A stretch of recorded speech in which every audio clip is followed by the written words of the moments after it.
In this video, we are going to discuss about the determination of energy of electron in various orbits of hydrogen.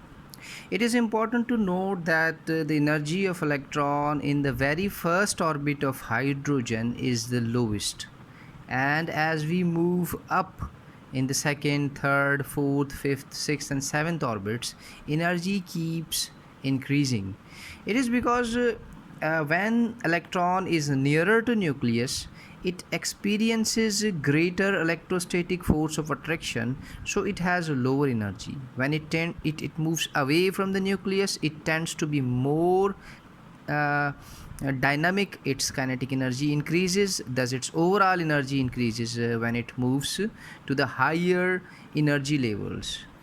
First of all, we will derive the equation by which we can uh, determine the energy of electron in various orbits. Energy is in fact equal to two energies: kinetic energy plus potential energy. Separately, we must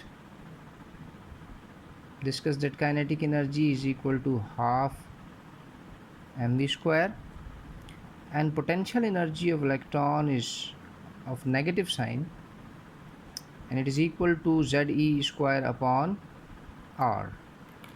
So overall energy of electron becomes half mv square minus Ze square upon r. In our previous discussion about the radius of Bohr orbit, we learned that the centripetal force of an electron is equal to centrifugal force, that is mv square upon r equal to Ze square upon r square. So this r here will be cancelled out by one of the r of squared, so it will become mv square equal to Ze square upon r, which means that mv square, which is given in the kinetic energy expression, is equal to Ze square upon. So this equation will become energy is equal to half Ze square upon r.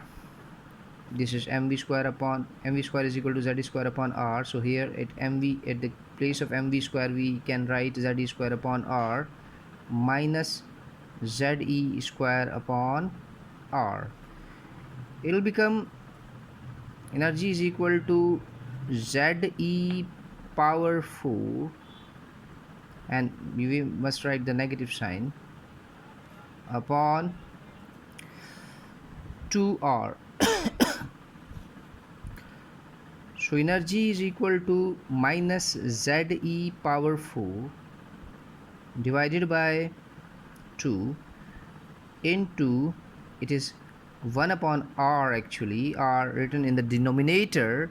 When it will multiply with this overall expression, it will become r inverse, means 1 upon r. Yesterday we discussed in our discussion about the radius that r is equal to n square h square upon 4 pi square m Ze square. So here r inverse will become, it will become energy is equal to minus Ze power 4 upon 2 into, this will become inverse, n square h square divided by it will become 4 pi square, in fact 4 pi square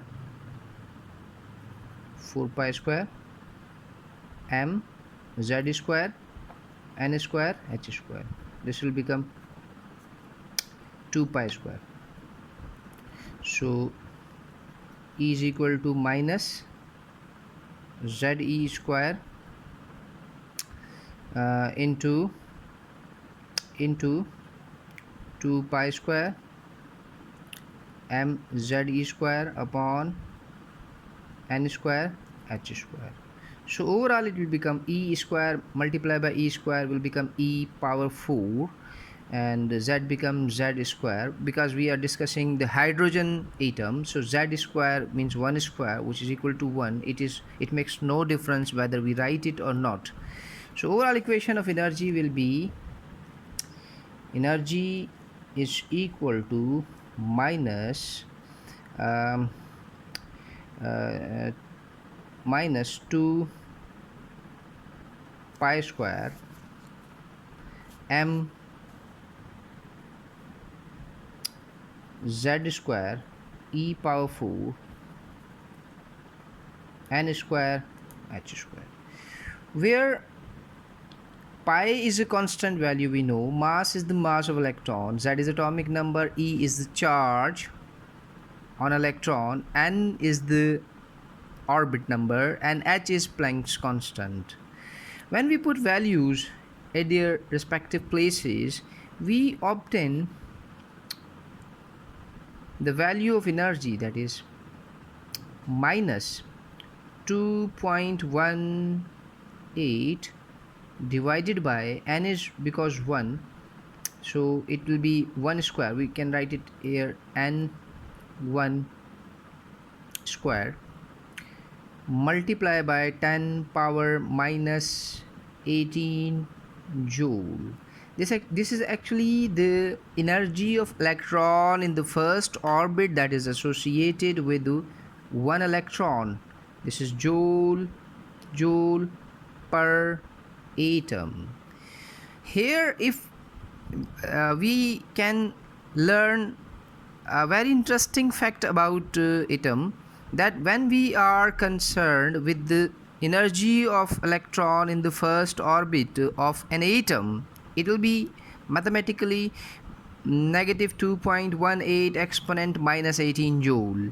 But when we are interested in calculating the energy of mole of atoms, energy of electron in the first orbit of hydrogen of moles of atom, then we have to multiply this constant with another constant, that is Avogadro's number. So this is the energy 1, E1, energy of electron in the first orbit of single atom, and energy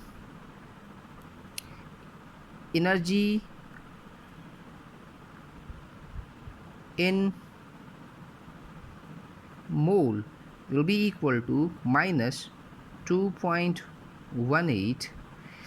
Here we know that it is 1 square, which is equal to 1. It makes no difference whether we write it or not, into 10 power minus 18 multiply by 6.02 exponent 23, Avogadro's number.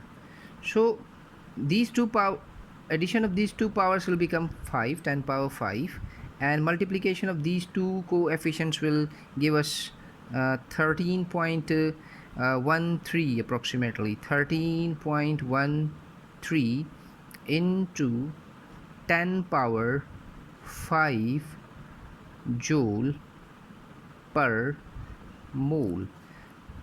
If we shift this power to the right, it will become 1313 into 10